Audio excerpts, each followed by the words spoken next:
There, we got it right. All right, you try this one. I'll write it down for you so you can see it. Because I know people can't see, even though they sit at the back of the room or the second to the last back of the room. Dang old Southern Baptist. P to the negative 4/3 minus 3p to the negative 10/3. All right, I'm going to let y'all do it. And just remember, if you can't do it, don't be too hard on yourself. Just drop. Quit.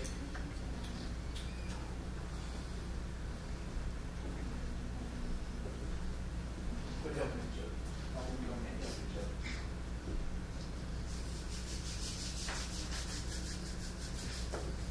You'll have to help each other. That's considered, discouraging.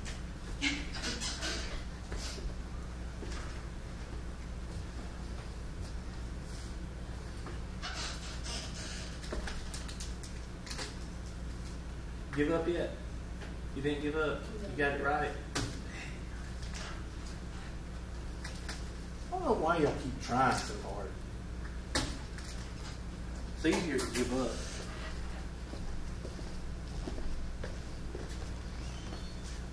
All right.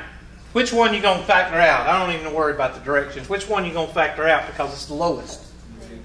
The negative 10/3. So, P to the negative 10/3. P to the negative 4/3 over P to the negative 10/3 minus 3P to the negative 10/3 over P to the negative 10/3. Now, of course, you can see that this one cancels out.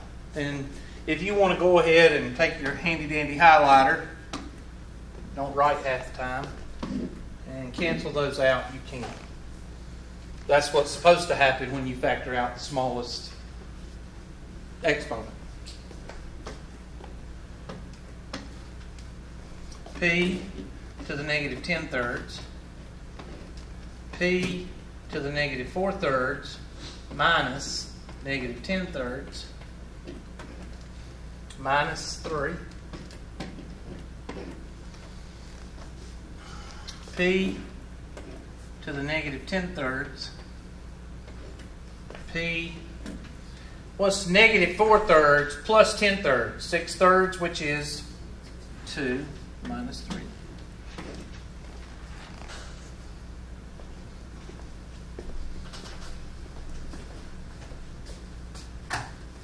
Could I have used the inverse rule and brought this one up and brought this one down? Can you bring this one down? Can I do that? Yeah, you could have done that. You still get the same answer. Remember, the law of exponents, there's no certain order.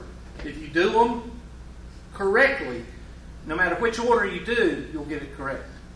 If you do them correctly.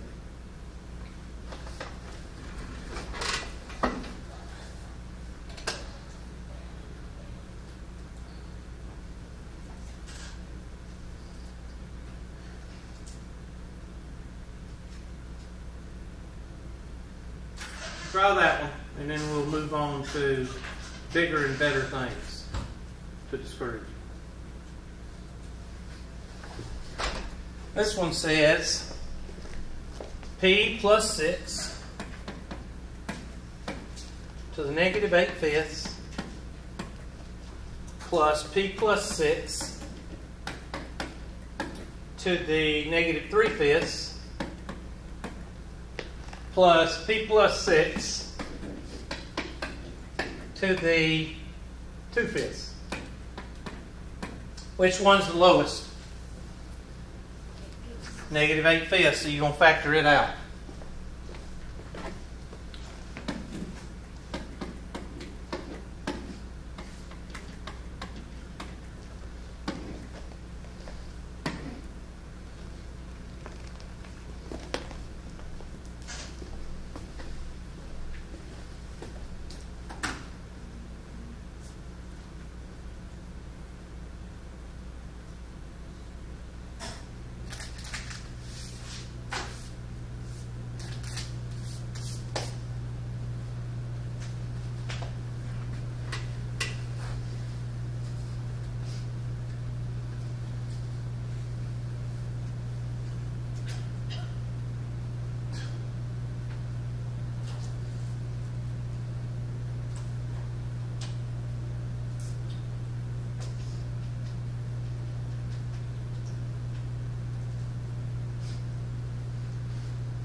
All right.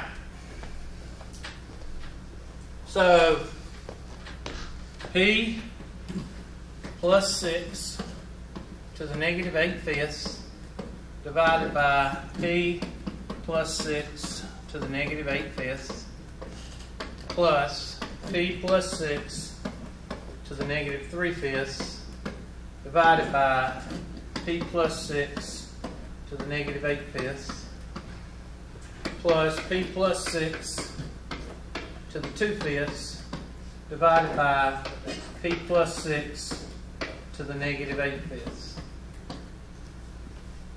Now again, I realize that you don't need to write all three fractions like that, but the reason I'm showing you this, if you ever get confused, just do what you're doing and write it out, and you should be able to see the law of exponents.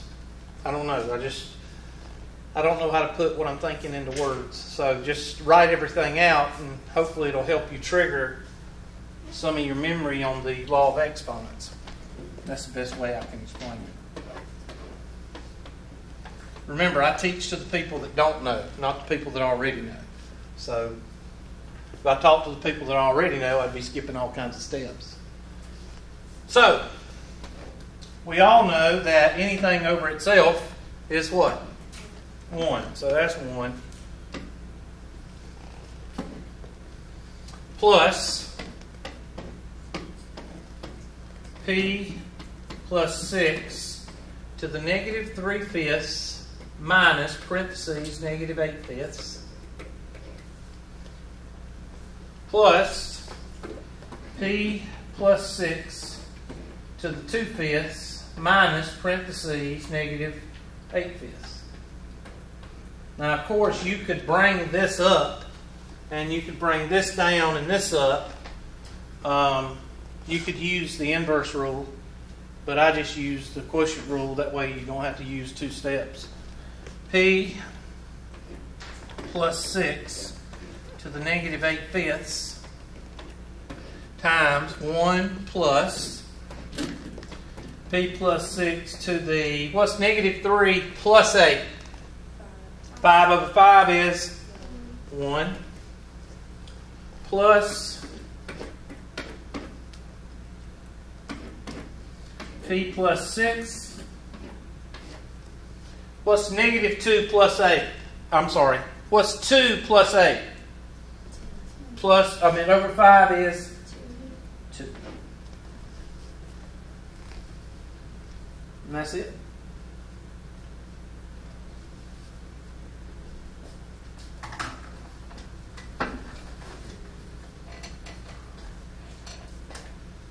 Now, there's 3 types of students in here right now. One student, like Mr. Davis, I never knew how to do that. One student, I remember vaguely how to do it, but I sucked at it. And then the third is, I did that last semester. I just do it my way and I get the same answer. In other words, you know how to do it. The first 2 need to go in here and you need to do about 10 or 15 problems and hit similar exercise every time you do it, so you can get very fluent in doing these type problems. Because you're going to see them again. Okay? I think also on the review, the view and example thing is really nice, like if you don't remember. Yeah. Yeah, view an example and help me solve this. Both of them are very helpful. And then if those don't help, ask my instructor and I'll do it for you.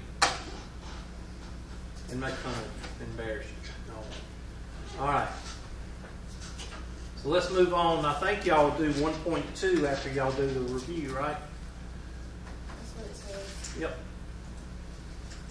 There's the answer. P squared plus 13P plus 43. What?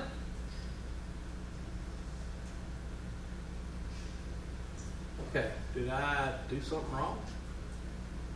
P plus 6 to the negative 8/5. Oh, I know what they did. They did the shortcut number 2. That's what they did. I didn't know they wanted to go that far. And I don't want to go that far. Assume all variables represent positive. Okay, remember on this one, they want you to expand this using the shortcut number 1. I didn't know they wanted to do that. Sorry. So let me. It's not going to let me do this, but I'm going to try it anyway. No, I'm not even going to do that. No, I don't want to erase, but I guess I'll just do this.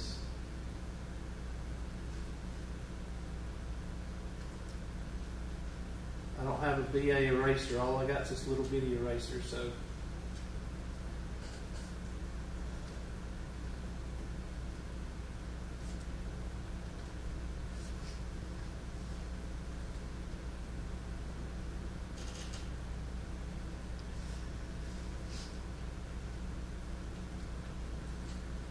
And Bush.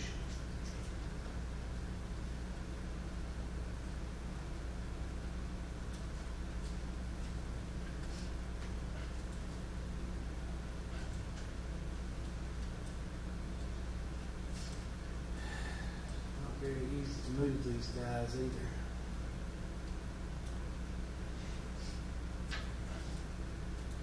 I didn't know they wanted to take it all the way down. They want you to P plus 6 to the negative 8/5.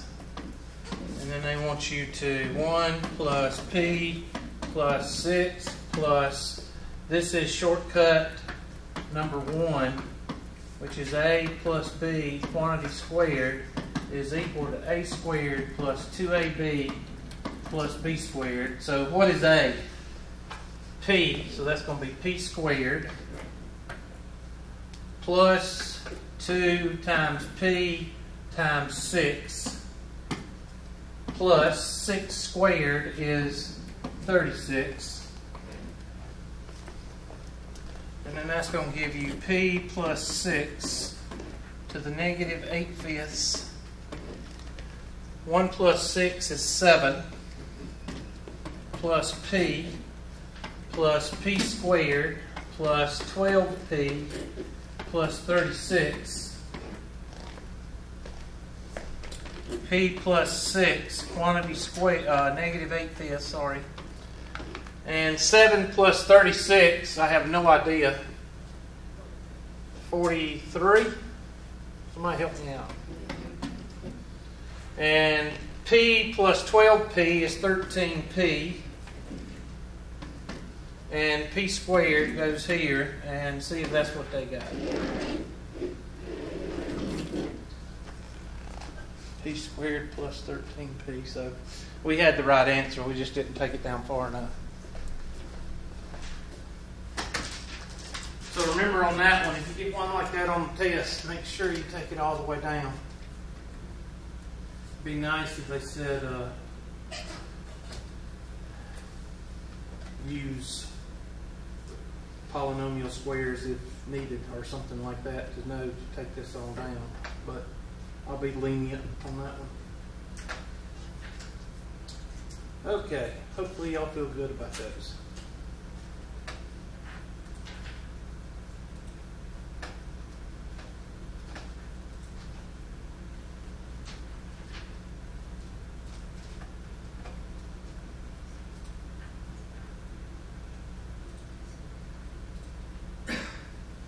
See what 1.2 is. 1.2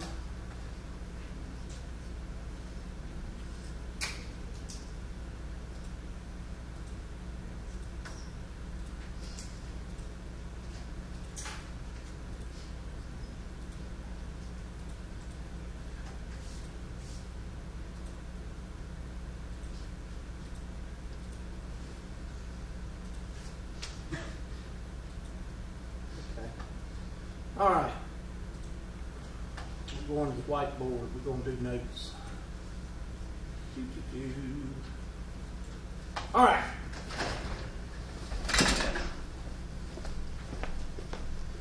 Functions. Functions is a 25-cent word for polynomials or equations. Now, there's some math and algebra teachers that will say, that's not right. But for y'all, that's what they are. It's a 25-cent word for function, a equation or a polynomial. In pre-algebra, you were told that, well, I'm not going to go there yet. Let's not go there. I'm going to give you a picture of three things. You don't have to draw them precise. You can just draw a box if you want to. Long time ago, these were on each floor of the hotel. What are they? Ice machine. Good job. I do have some kind of drawing ability, not much, but. And of course, going into it and coming out of it. Then you got another function. Now this I can't draw. I suck at drawing these things, but I'll do the best I can.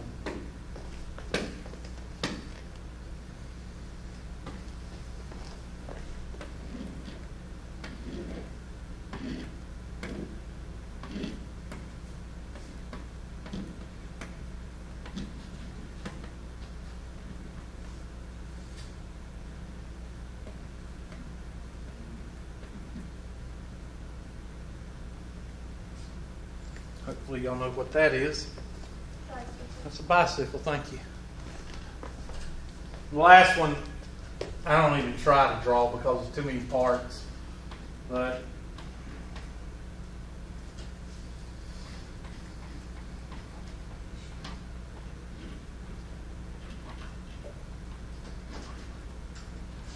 yeah, I suck at this. Oh, forget it.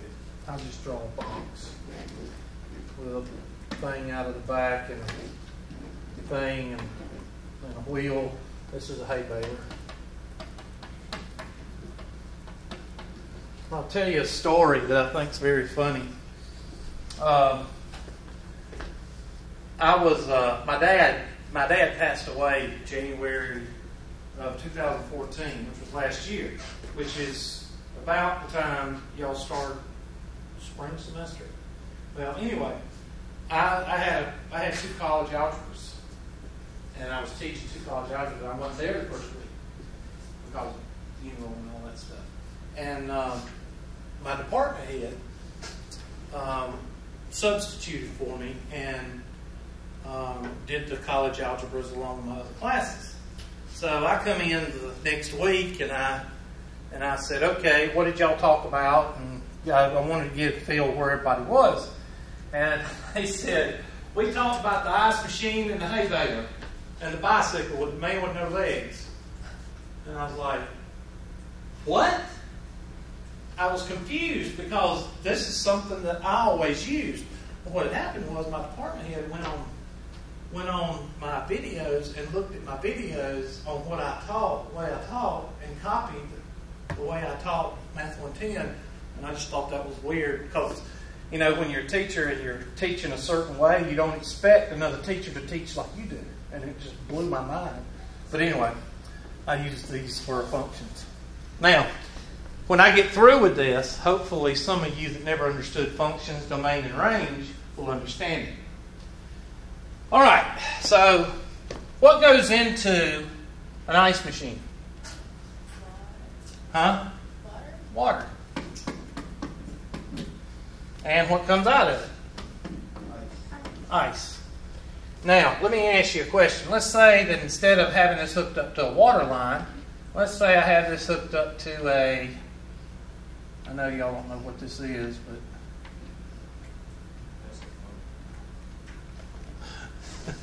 alcoholic. No, I'm just kidding. Anyway, you have a funnel there, and instead of a funnel, instead of a water line, you take a 5-gallon bucket of red Kool-Aid.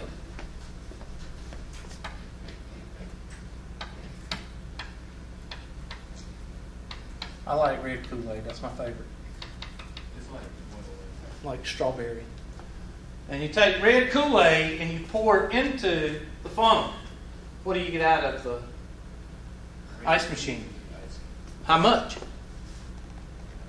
You get 5 gallons of red what? You get 5-gallon bucket worth of red ice. So what if I change this to nasty green Kool-Aid? What will I get? Nasty green. Yeah, Kool-Aid ice cubes. Whatever you put into it, you what? Get out of it.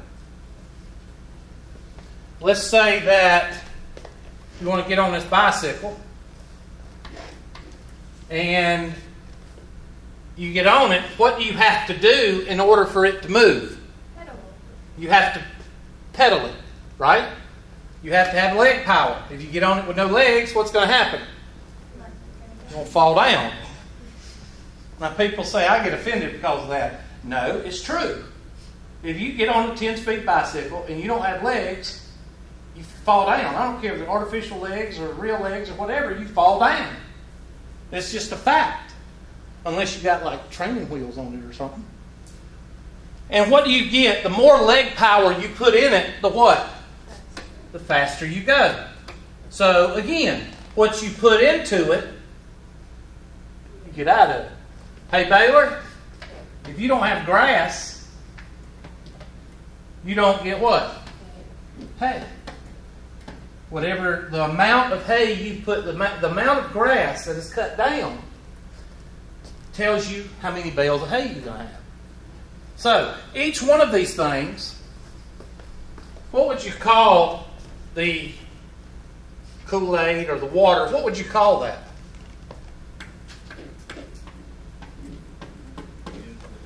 The input. What is this?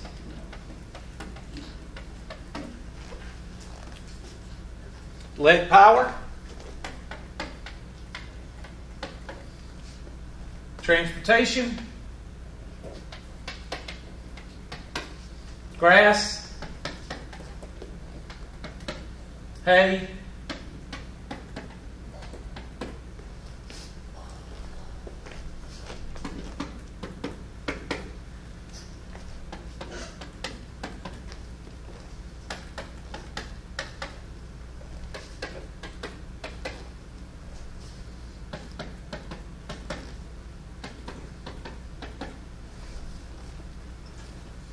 And then another way you could call X is the what?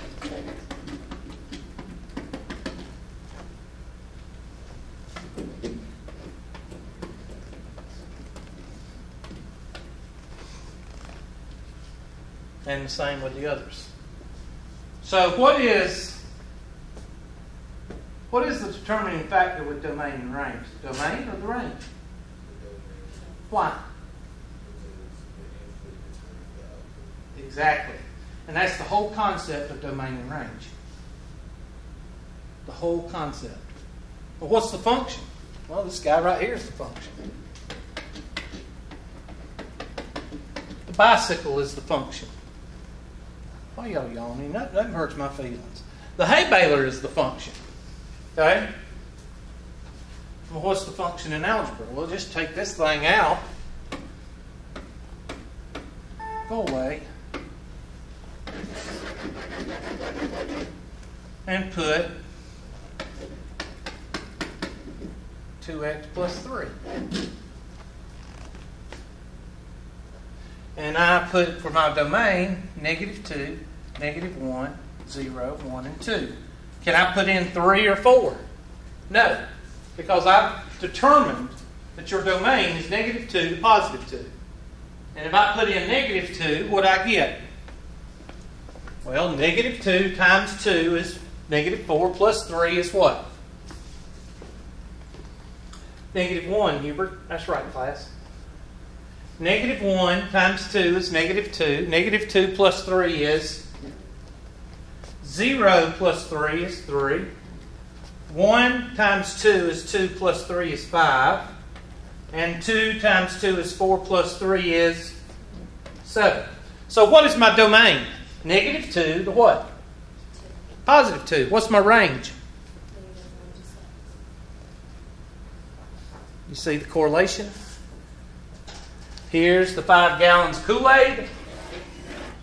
Here's the 5-gallon bucket of ice cubes. And that is what domain and range is.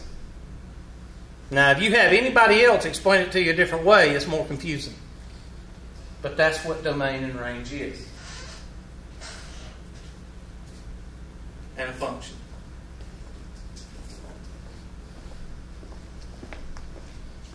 Now, where does the problem come in with domain and range? Well, it's when it's affected. When is domain affected? Why do I not worry about the range? Because the range depends on the what?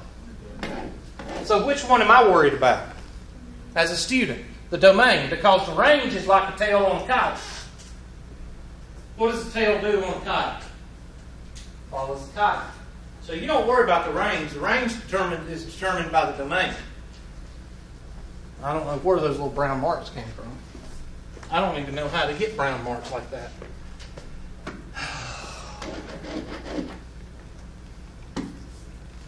When is domain affected? 1, it's affected by the instructions of a test or homework, or the instructor. A while ago, I told you that the domain was negative 2 to 2. Sometimes I'll give you a question and I'll say the domain is all real numbers. And then you can use all the numbers you want to. 2. When you have a radical, or when you have a rational, meaning a fraction.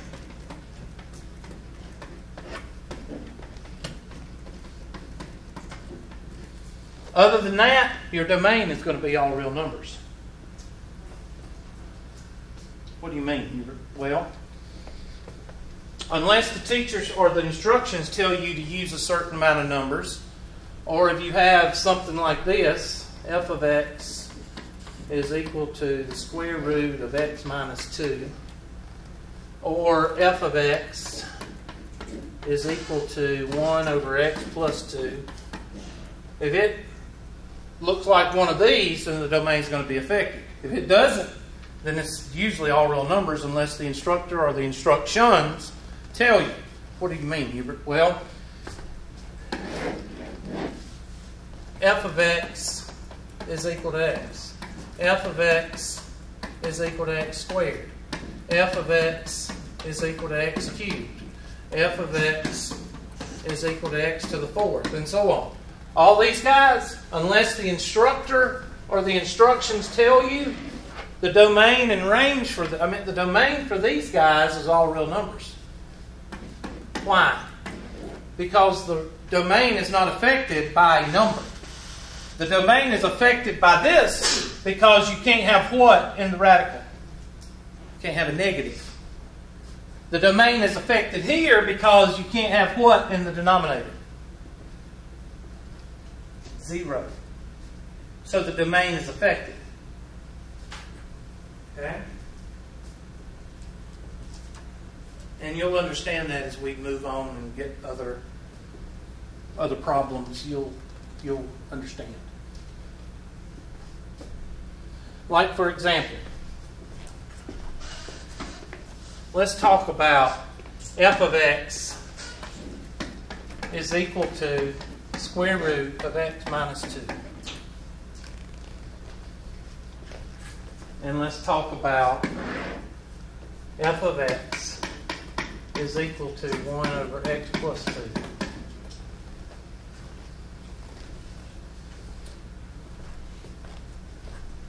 Let's just draw a number line. This is negative infinity. This is positive infinity. Y'all know that from grammar school. You should. 0, 1, 2, 3, 4, negative 1, negative 2, negative 3, negative 4. What number will give you 0 in that equation? 2. So let's mark 2. Let's take a handy-dandy highlighter. And we're going to mark 2 right here. Because 2 will give us 0. So let's see what will give us a negative number. Because we can take the square root of 0. We just can't take the square root of a negative number. So let's see. 3. What's 3 minus 2? 3 minus 2 is a positive. 4 minus 2 is a what? Positive. So we can use 3 and 4, can we not? Yes, you can. Thank you, class, for interaction. So we can use all the way to what? Positive infinity. What can we not use? Well, we can't use 1. We can't use 0 because that'll give us what? So is our domain affected? Yes. I can only use numbers greater than or equal to what? 2. So your domain is affected. So what else is affected? Your range. And now we're going to see what the range is. So domain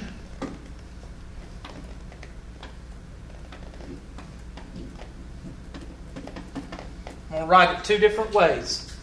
I'm going to write it in set builder notation so you'll know the difference. I hope I spell it right.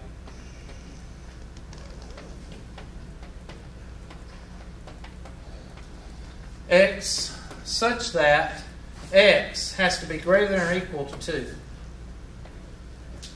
That's how you write it in set builder notation, which I don't use. I use interval notation. Because interval notation, you use what you read. How do you read? Unless you're from Middle East, Masalama,